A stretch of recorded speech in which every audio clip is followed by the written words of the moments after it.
What about it, YouTube? All right, there's a song by a band called the Brian Jonestown Massacre, and the song is We Never Had a Chance.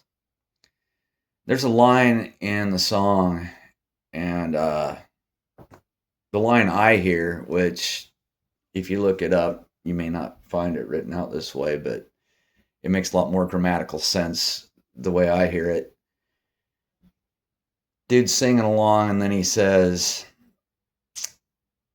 I find hoping we're the same is nothing at all. And that hits pretty hard. That hits me pretty hard. That song hits me pretty hard, but that line hits me pretty hard in the song because I'm somebody who wanted to believe that in this thing, that wanted to have his identity protected and shielded with this notion of Americanism, America, patriotism, love of, God, country, mom, apple pie, baseball, all the good stuff. I grew up loving the United States. I was 6 years old in 1976, so I remember the bicentennial. I remember all the patriotism. I remember the way the country felt. Um, and I mean, there was ups and downs, but by today's standards, holy cow, it was a dream come true, right? But there was a lot of patriotism. There may have been political this or that, but you know, it was a different time. It was like even up to 1988, you couldn't have a sexual scandal or you'd get thrown out of politics. Ask Gary Hart. But now you have to have ongoing sexual scandals. You've got to be tapping into the payment fund, the victim payment fund for sexual scandals in Congress and the Epstein file. You have to be signed up on that, right? It's as required as being part of APAC now to be in politics. Is you have to be compromised that way. So what I'm trying to get at though is I've I've watched all this slip over the years, right? So people, especially these Zoomers, they're talking about the Boomers, and the Gen X gets thrown in there left and right. I got to listen to them run their mouth about Gen X.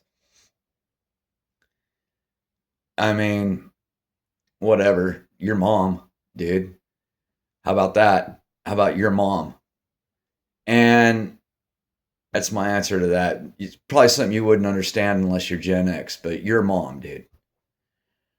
And the thing is, like, I'm like 30 years old, 31 when 9/11 happens. And so then there was that big, can you believe somebody had the nuts to do that to us? The attack and. So there was an emotional, there was a what do you call it? There was a patriotism that followed, proud to be an American, just long enough up until people started to question how those towers fell and how three of them fell from two planes and how they fell with zero resistance into the path of most resistance. And when that happened, it was like my mind was blown, man. I was like I couldn't unsee it. It's like, no, they imploded those buildings. You got to be a retard to not see that. They didn't asymmetrically whatever. They just boom all the way down. What's that? Pyroclastic? What do they call that? Like cloud fumes, like concrete being turned to dust. It's not coming down in chunks, just completely being turned into dust. Three buildings. Um, Anyway, no need to go back over all that. Just it blew my mind. And I could instantly see the implications of that. And I could instantly see where I just thought, I need to run around like my pants are on fire and hand out DVDs. I was copying DVDs. I'd be like trying to get to everybody I could. Like, check this out, check this out. Can't trust these effers, right? Now, this is before the noticing. This is before all the complete, this was going down the rabbit hole. And then you hear about, you got Alex Jones that's going to send you in all these different directions about globalists and little boogeymans and stuff, under your bed. But he'll never name the Jew, he'll never go down that road, right? But anyway, I thought that the implications and the obvious distrust and betrayal that is going on with our government and the people, I thought that there could be a movement created that would force some accountability. And so that's what, 25 years ago now. So for 25 years, I've just watched nobody ever get in trouble, nothing seriously get investigated. I've watched more and more like the Charlie Kirk and everything. Like, that's how everything's done now. Everything's done this way, where there's a million theories, and the only thing everyone can agree on is that the official story is not making sense. But instead of sticking to that and forcing accountability and forcing a open investigation authoritatively, right? An authoritative investigation. Instead of that, it's just keyboard warriors and space lasers and hologram planes and all these theories that don't get anybody in trouble. It's like that's the release valve, right? You take a little air out of the tank and let that pressure release by letting everybody just run their mouth and run around with 9/11 truth and tinfoil hats. And that's the problem too, is I did not realize that people, I'm running around like my pants are on, like my pants are on fire. Like, hey, stop everything. We got to talk about 9/11.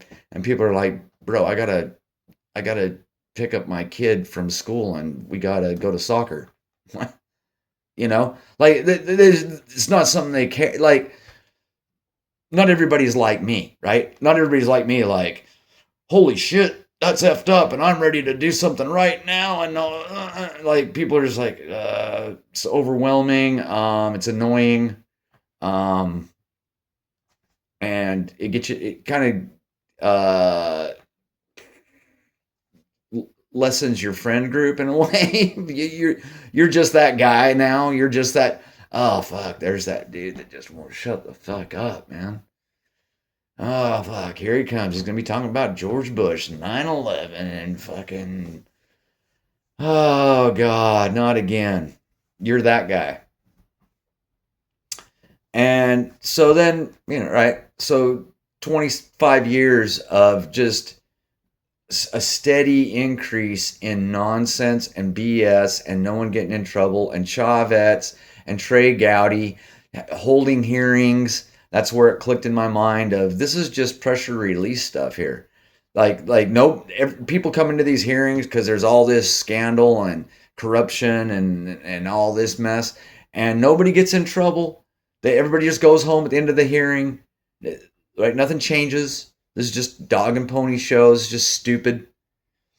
And the disillusionment with Ron Paul and Ayn Rand sort of theology of magic gold is where value comes from, and you got to worship gold and treat it like an idol. And silver is gold's little buddy that you can,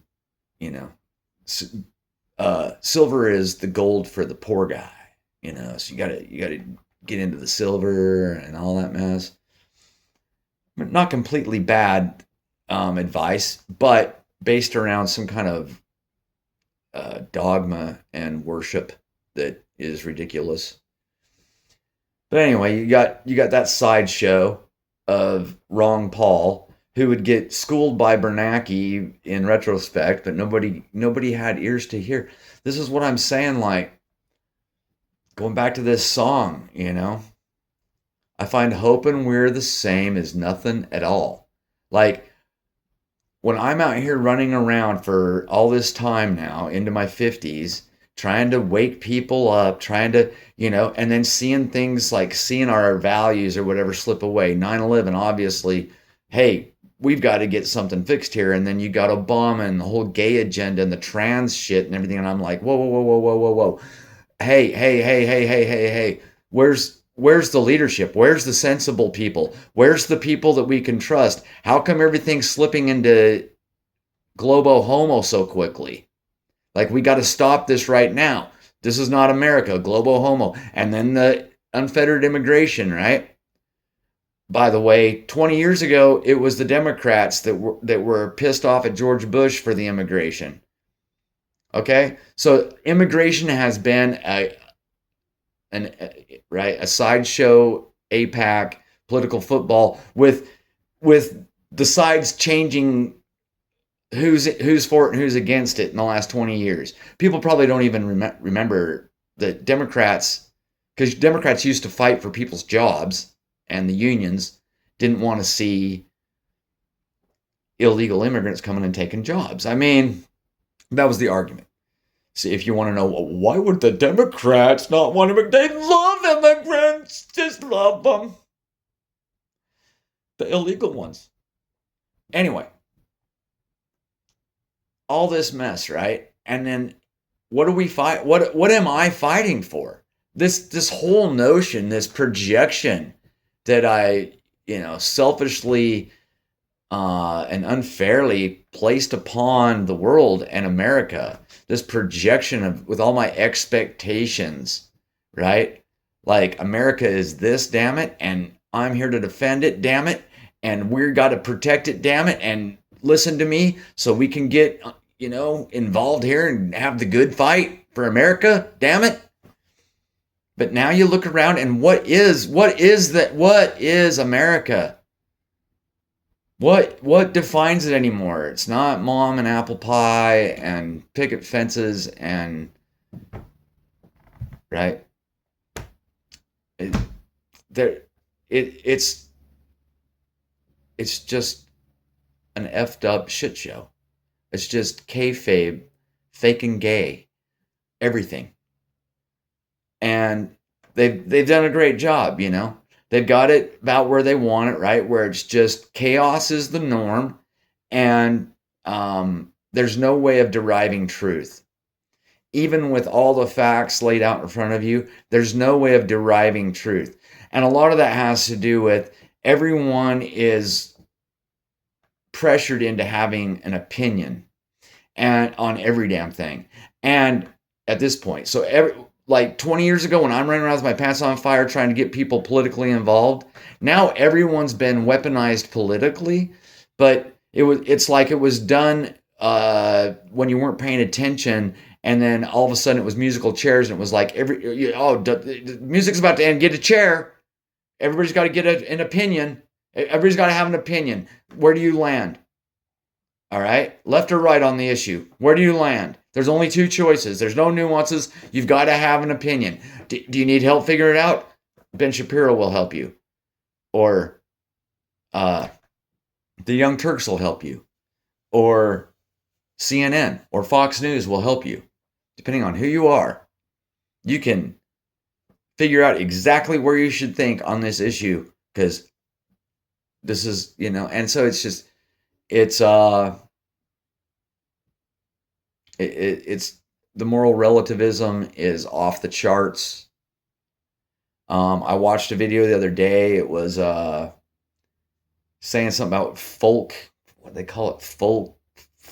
Folkology or something like it was shitting all over every other political ideology, or everything from communism, socialism, civic nationalism, whatever, capitalism, whatever. It was just like shitting all over it and just saying folkism, or folkabilly or something. I don't know. Something about being folkish and going back. But where it jumped off the rails, I was like listening and I was kind of liking what I heard up until they said, you got to throw away Jesus and back up before Jesus in order to find a common ground for everybody to start off with. It's got to be like a pagan, folkish return to our channeling our caveman, channeling our inner ape. And I'm like, you just fucked up, dude. You just fucked up. You're gonna make everything Jesus. You're gonna make that insignificant and go back and channel your inner ape, and that's where you're gonna derive all of your moralistic, concrete foundations. So it's just like, so I had to shut it off, and I'm like, damn, it just gets worse, not better. Like everybody's in on their own direction. There's no way to define the United States anymore and what it should be. I mean, I can do it in my little projective coconut, but I can't assume that's what you've got in your coconut. Not even close anymore. 25 years ago, I thought we all had this idea that we shared, this thing that we were proud of, that we would want to protect like like something precious to us, and that we were all more or less like knowing what that is, and not even being like, it's not even like hard to, it's not even something to debate, because it's just like, it's obvious. Hey, we're Americans, we want to protect that, right? Americano, right? Am I right? Am I the only one out here? What? But now it's like nobody gives, like nobody. It's just it's just a I don't know, man. I don't know what to fight for anymore. I don't know who to even, like. It's just better not to even have an opinion. Like they're calling it retard maxing. I guess that maybe is just what you do now. Is you just retard max. I have no opinion on anything. I don't care, and just retard max. Anyway, that's my rant for today. I'm fine, hoping we're the same as nothing at all.